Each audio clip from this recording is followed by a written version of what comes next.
Hey everybody, welcome back to my channel, or if you are new, welcome. My name is Mandy and I feel like I have finally cracked the mature skin concealer code. And I know I've talked about how I don't like the term mature skin.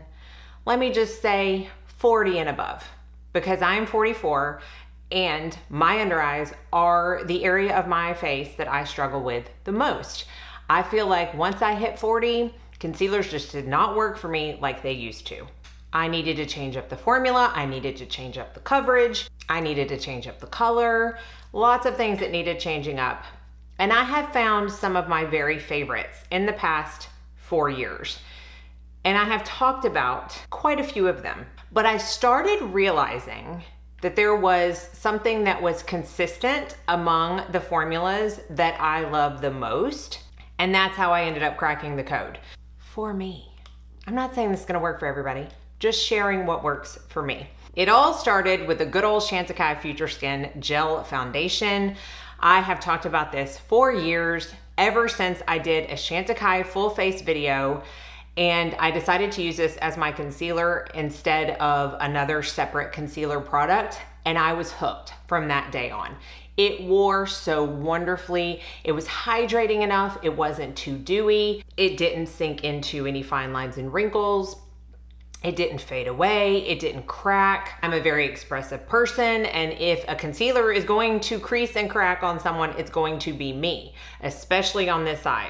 It's the worst offender by far. And I looked in the mirror at the end of the night after using this for the first time and was, for lack of a less dramatic term, floored with how well it wore on my under eyes. So I have been talking non-stop.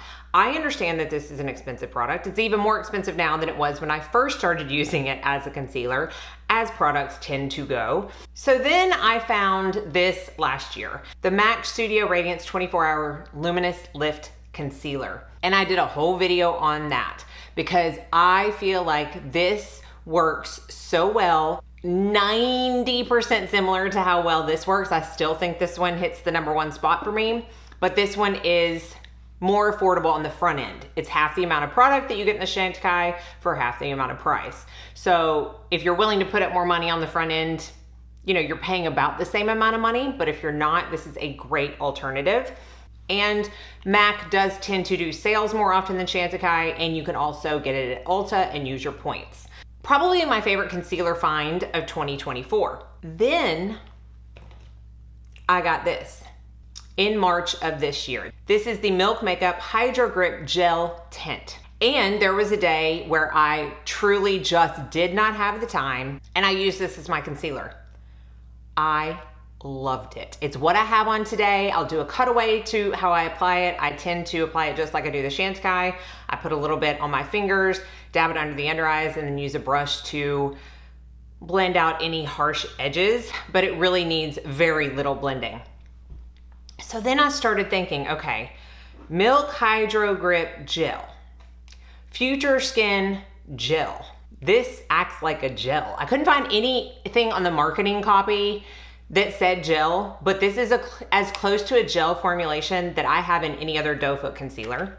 So then I was like, you know what? Let's see what other gel formulas are out there. I immediately thought of my Bare Minerals Complexion Rescue. This is a tinted moisturizer in a gel formula. So I tried that as a concealer.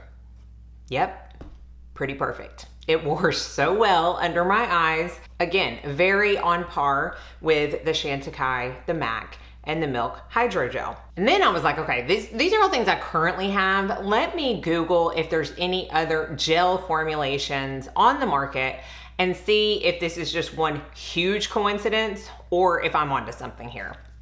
The only other gel formula that I could find was marketed as that is the Pixi H2O Skin Tint, Tinted Face Gel. So I went to Target and I bought this and I tried it as a concealer. This is in the shade Nude. I have tried this before when I think it was in a pump. I don't know if they changed the formula or if they just changed the packaging, but it's been a hot minute since I used it. I know I used it on camera, but I couldn't find the video that I talked about it.